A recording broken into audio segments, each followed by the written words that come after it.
Tonight, the St. Lucia Labour Party clears the air on the Joachim Henry SDA Church confrontation following accusations that he was armed. A Catholic priest says the SDA incident between two men of faith is a teachable moment for everyone.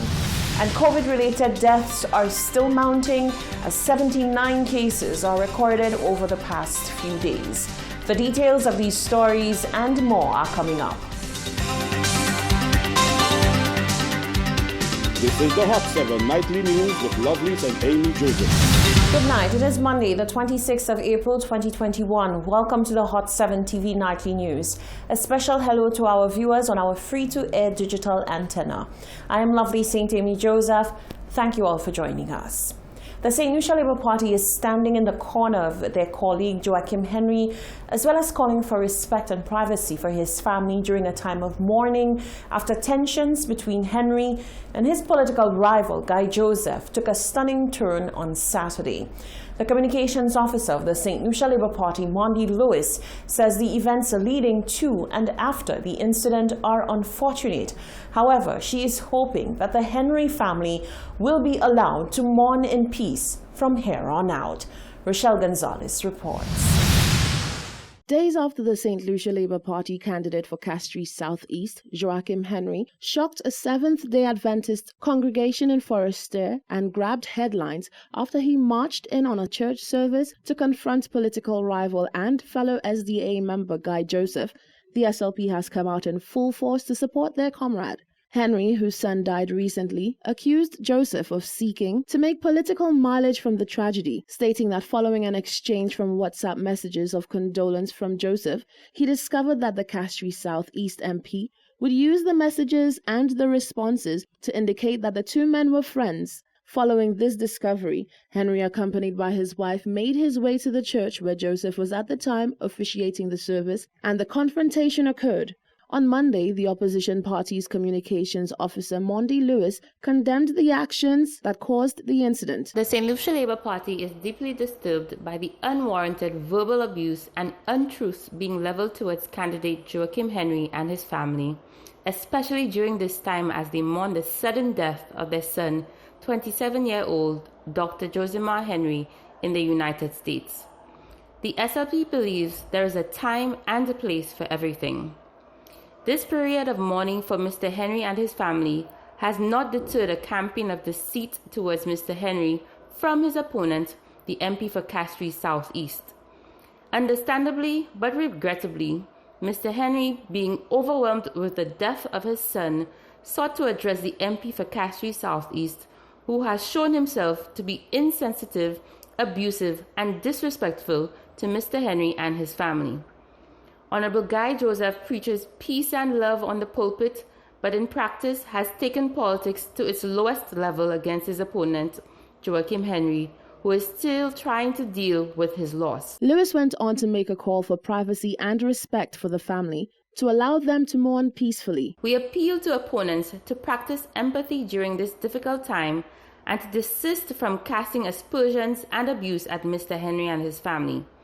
Politics should not be soulless and be the source of more grief to parents who are already devastated by this tragic loss of their only son. The Henry family has received the body of their son and will lay him to rest in the upcoming days.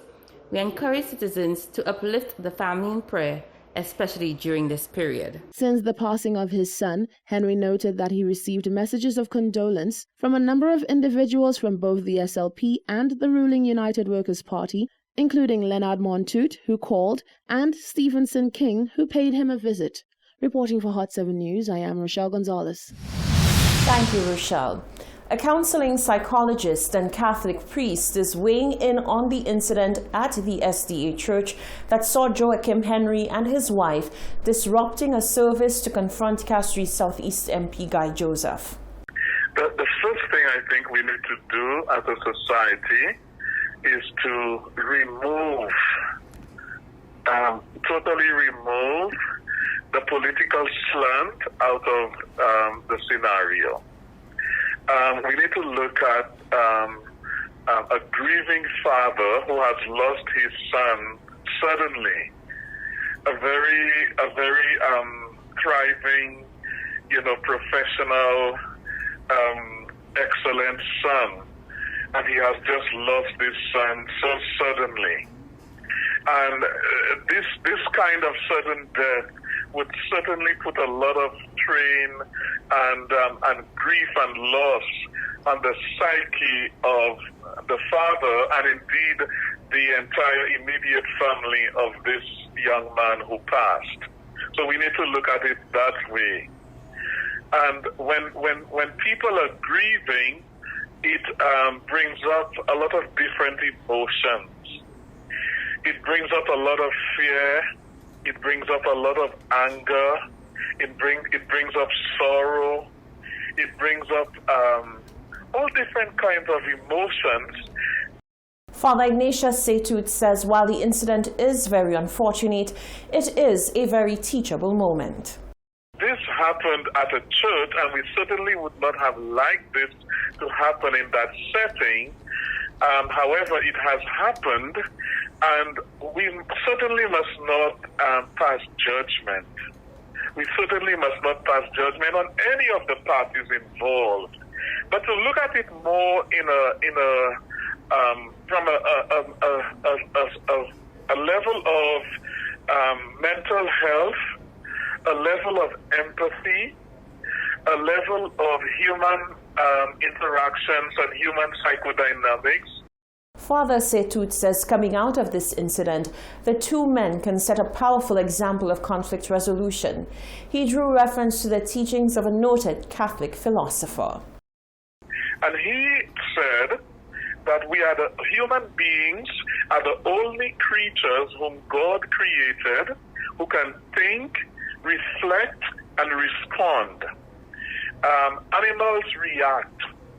Plants react.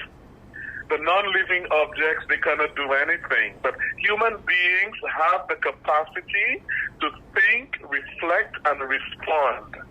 And that is why in any given situation, we need to employ all of those qualities of the human person so that we can resolve conflict in a way where we can continue to build bridges and relationships. Our newsroom did attempt to get a comment from the office of the Seventh-day Mission, but we were unsuccessful. We were told that the president was out of office. Up until news time, we were unable to establish contact.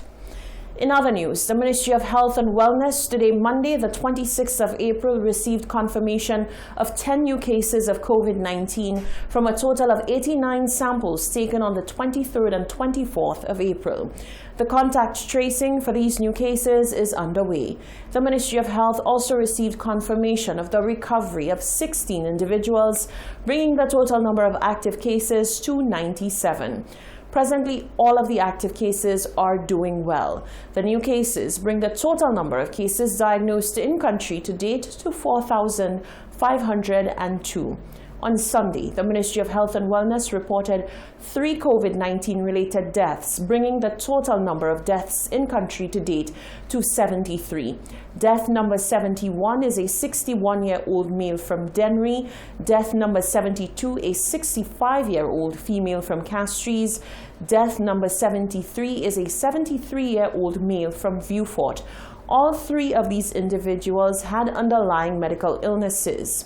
6 cases of COVID-19 were also confirmed on Sunday, in addition to 23 cases confirmed on Saturday. You're watching the Hot 7 TV Nightly News. Stay with us. Still to come, Nemo says there is no need to panic following tremors. Jeremiah Norbert is home and hits the road in the Micoud North constituency. And a crucial benefactor to the Caribbean's COVID-19 fight is facing its own deadly COVID-19 crisis.